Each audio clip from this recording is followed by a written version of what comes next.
Hey, bonjour à toutes et à tous. Aujourd'hui, ça va être une vidéo unboxing Cultura. Tadadadam. Tout ça, ça vient de chez Cultura. Et aussi un petit livre que j'ai acheté dans une librairie. Voilà. On va ouvrir tout ça ensemble. Et j'avais un bon d'achat chez Cultura. Du coup, j'ai commandé sur leur site naturellement. Je vais vous montrer ce que j'ai pris. Bon, il n'y a pas beaucoup de choses, mais il y en a quand même. Bon, voilà comment c'est emballé. On pourrait croire que c'est abîmé, mais j'espère que non. Ça n'a pas l'air. Bon, il y en a un qui est un tout petit peu froissé. Bon, je vous avoue que l'emballage, il est quand même assez space quand même. Voilà comment ça se présente. Tout d'abord, je voudrais commencer par le livre que j'ai acheté à Paris dans une des librairies. Donc c'est celui-ci, ça fait suite de Lucinda Riley que je vous ai déjà présenté dans une de mes vidéos. Et ça c'est la suite, donc c'est le tome 6. Le 7 il me semble qu'il sort cet été, mais ça sera au format broché, là c'est format poche. Donc je vais vous lire la 4e de couverture, tout simplement parce que c'est comme ça dans mes vidéos. Voilà, donc la suite. Les 7 sœurs, tome 6, la sœur du soleil. À la mort de leur père, énigmatique milliardaire qui les a ramenés des 4 coins du monde et adoptés lorsqu'elles étaient bébés, Electra d'Apliez et ses sœurs se retrouvent dans la maison de leur enfance, Atlantis, une magnifique demeure sur les bords du lac de Genève. La vie semble sourire à Electra, la 6e sœur, mannequin le plus envieux de la planète. Elle est belle, riche et célèbre.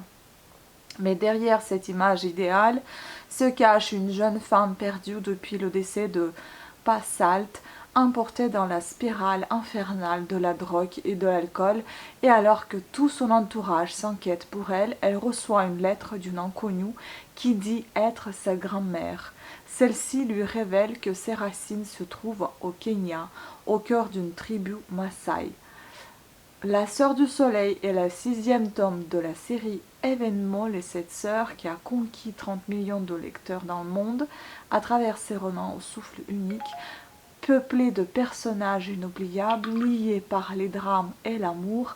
Lucinda Riley a affirmé son immense talent, créant un genre littéraire à part entière. 10,90 pour ce bouquin, et il est bien épais par rapport aux autres, il est plus épais encore, il me semble. Il doit faire... Ah oui, il fait 950 pages. Oui, il a au moins 100 pages de plus, quoi. 100, voire 200, ça dépend d'autres tomes. Donc non, je ne les ai pas encore lus, mais j'ai envie d'avoir le tout. Donc bon, je ne vais pas attendre non plus le 7e. Je pense que je vais quand même m'y lancer un jour. Mais voilà, déjà le 6e est là. Ensuite, on va retrouver celui-ci. Bon, hein, on voit qu'il est bien abîmé. Ça ne me plaît pas du tout. Bon, le livre en soi... Ah, ça sent trop bon. Le livre en soi n'est pas abîmé.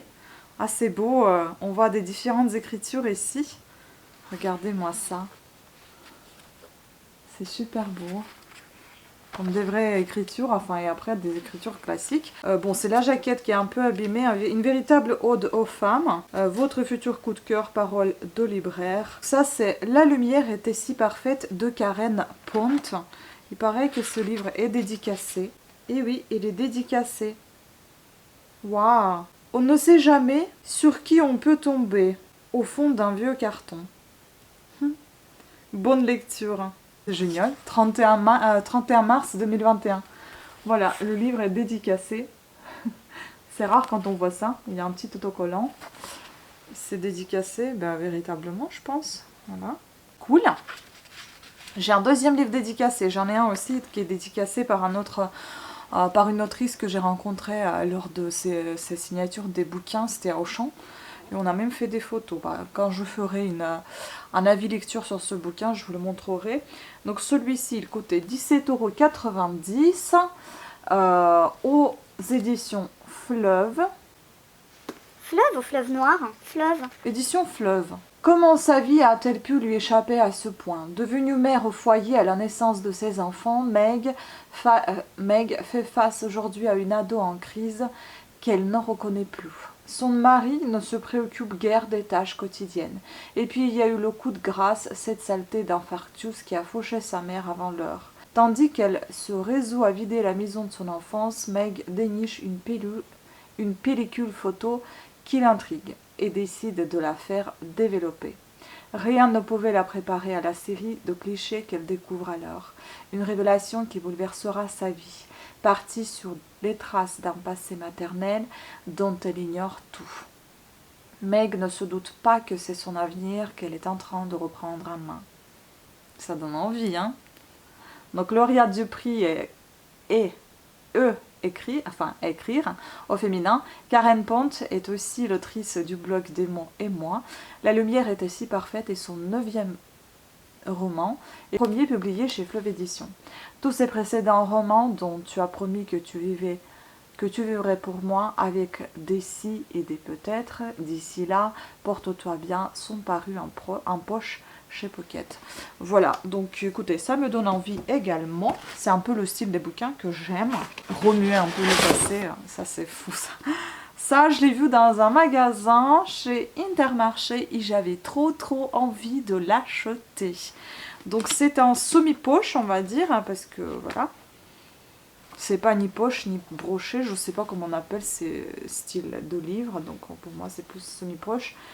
Aux éditions Flammarion, à 20 €, Jean-Christophe Ruffin de l'Académie française, La princesse au petit moi. Voilà comment il se présente. D'ailleurs, pour celui-ci, je ne vous ai pas dit le nombre de pages si cela vous intéresse. Il y en a à peu près 300 pages, il y a 278 et 19 pages.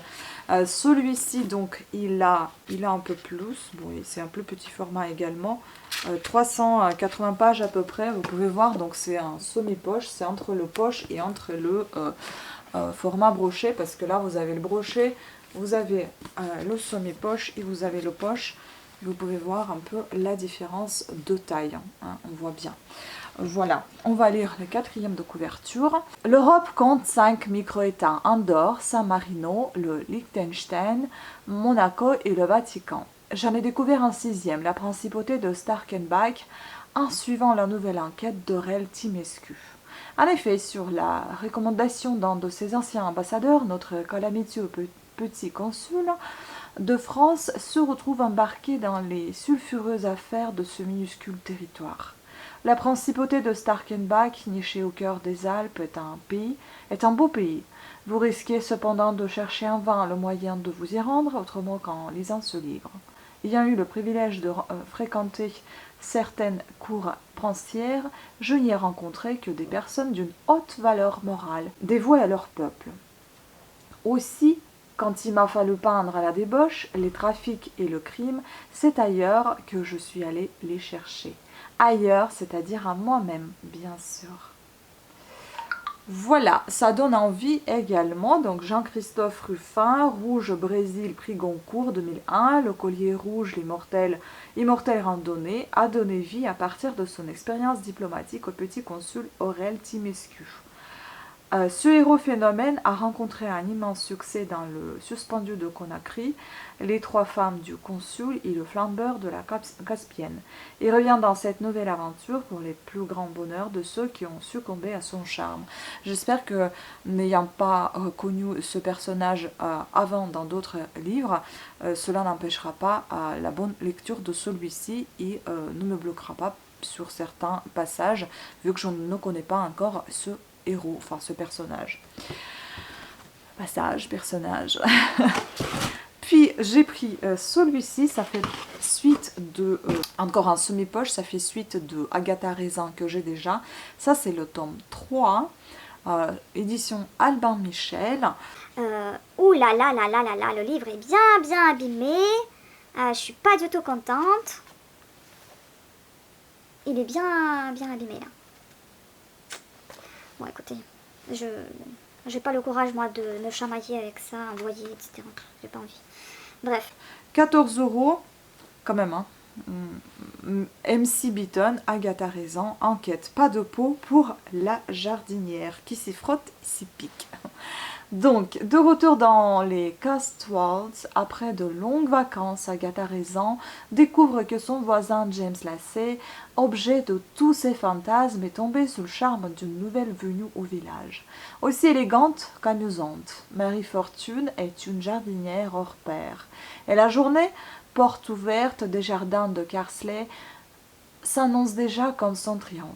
Mais une Agatha Raisin ne s'incline pas avant d'avoir combattu, quitte à se livrer à l'une de ces petites supercheries peu reluisantes dont elle a le secret. C'est alors que la belle Mary est retrouvée morte, enfoncée tête la première dans un de ces grands pots de fleurs. De toute évidence, Agatha n'était pas la seule à souhaiter la disparition de sa rivale. Agatha Raisin, c'est une Miss Marple d'aujourd'hui, une canca qui n'a pas froid aux yeux, fume comme un pompier, boit sec, sans scrupules, pugnace, à la fois exaspérante et attendrissante, elle vous fera mourir de rire. Donc si vous aimez la futée Miss Marple, vous ne résisterez pas à Agatha Raisin. Cette série est une gourmandise version féminin. C'était leur avis. J'adore. Moi j'aime beaucoup, c'est quelque chose qui vous détend, ça se lit vite, ça se lit facilement, c'est agréable à lire. Voilà. Déjà troisième et je crois qu'il y en a 29 en tout. Et puis j'ai pris deux petites poches. J'espère qu'ils ne sont pas assez, ils sont aussi abîmés, c'est génial. J'y commanderai plus loin, je préfère aller dans ma librairie à côté. Là c'est parce que j'avais un bon d'achat à utiliser, sinon non. Moi je préfère me déplacer pour les livres. Voilà, ou acheter sur Amazon, tant qu'on y est, ils livrent au moins les livres en bon état, j'ai jamais eu de problème. Donc ici on voit bien que ça a bien été plié. Voilà, pas super contente. Ouais. Donc 7,90 € un petit poche chez Livre de Poche. Il fait 344 pages. La Porte, chez La Porte, ce que j'ai vu d'ailleurs dans une des librairies et j'ai décidé de la prendre tout simplement parce que j'avais un bon d'achat encore une fois. Magda Szabo, La Porte, c'est moi qui a tué Émérance. Je voulais la sauver, non la détruire, mais cela n'y change rien. La Porte est une confession. La narratrice y retrace sa relation avec Émérance Céséradas. J'ai du mal là. Zereda. Qui fut sa domestique pendant 20 ans. Tous les opposent. L'une est jeune, l'autre âgée. L'une sait à peine lire, l'autre ne vit que par les mots. L'une est forte aux têtes, mais d'une humilité rare, l'autre a l'orgueil de l'intellectuel. Émérance revendique farouchement sa liberté, ses silences, sa solitude et refuse à quiconque l'accès à son domicile. Quel secret se cache derrière la porte ? Ça donne vraiment envie ce livre parce que je pense que ça doit être quelque chose d'assez lourd à porter comme passé. Je ne sais pas, mais je pense que ça doit être sympa comme lecture. Donc une remarquable romancière, c'est ce qui est l'avis de Le Monde des livres. Le Figaro, donc un livre original superbe, émouvant. Et Libération, un roman à un auteur, mais aussi, ce qui est plus rare, un personnage qu'on n'oubliera jamais. Donc chef-d'œuvre de la littérature hongroise, dont le succès fut mondial, prix féminin étranger en 2003. La Porte a été élu meilleur livre de l'année 2015 par le New York Times. Voilà, trop envie de le lire. Et enfin, le dernier parmi tous ces petits livres, c'est celui-ci, encore en poche, 333 pages. Julien Sandrel, Les étincelles, livre de poche. Donc, le jeune phénix, 23 ans, a le goût de la provocation, des rêves bien enfouis et une faille terrible. Il y a 3 ans, son père, un scientifique, s'est tué dans un accident de voiture en allant rejoindre une autre femme que sa mère. Depuis, Phoenix le déteste. À cause de lui, il a abandonné études et passion et enchaîne des petits boulots. Mais un jour, dans un carton qui dort à la cave, elle découvre la preuve que son père se sentait en danger, ainsi qu'un appel à l'aide énigmatique écrit dans une langue étrangère. Et si elle s'était trompée? Et si la mort de son père n'avait pas été un accident? Aidé de son jeune frère et un surdoué à l'humour bien ancré, Phoenix se lance à la recherche de la vérité. Mais que pourront-ils tout seuls face à un mensonge qui empoisonne le monde? Ça donne envie aussi, hein, c'est très... j'aime beaucoup le suspense dans les livres, c'est vraiment... donc, du rare intensité, une sacrée pépite, coup de cœur, femme actuelle. Et puis vous avez d'autres avis de Bernard Lehu, de RTL. Julien Sandrel s'empare d'un enjeu de société majeur, liens familiaux, amour, résilience, vous serez ému et vous frémirez. Et enfin Sandrine Mariette de Elle, Julien Sandrel confirme son talent de conteur, ça se dévore comme une série bien ficelée. 7,90 également dans cette édition poche. Voilà, écoutez, je suis très contente, mis à part les désagréments que j'ai rencontrés, donc les livres dont 2 qui sont abîmés. Mais mis à part ça, je suis vraiment très... Voilà, tout ce que j'ai eu, c'est des petites pépites. Voilà, ça fera partie de ma bibliothèque. Ça complétera ma bibliothèque. Écoutez, sur ce, je vous remercie beaucoup de votre attention. J'espère que cette petite vidéo vous a plu. N'hésitez pas à vous abonner à ma chaîne, activer la petite cloche pour recevoir les notifications de nouvelles vidéos qui sortent. Abonnez-vous et à très bientôt. Ciao!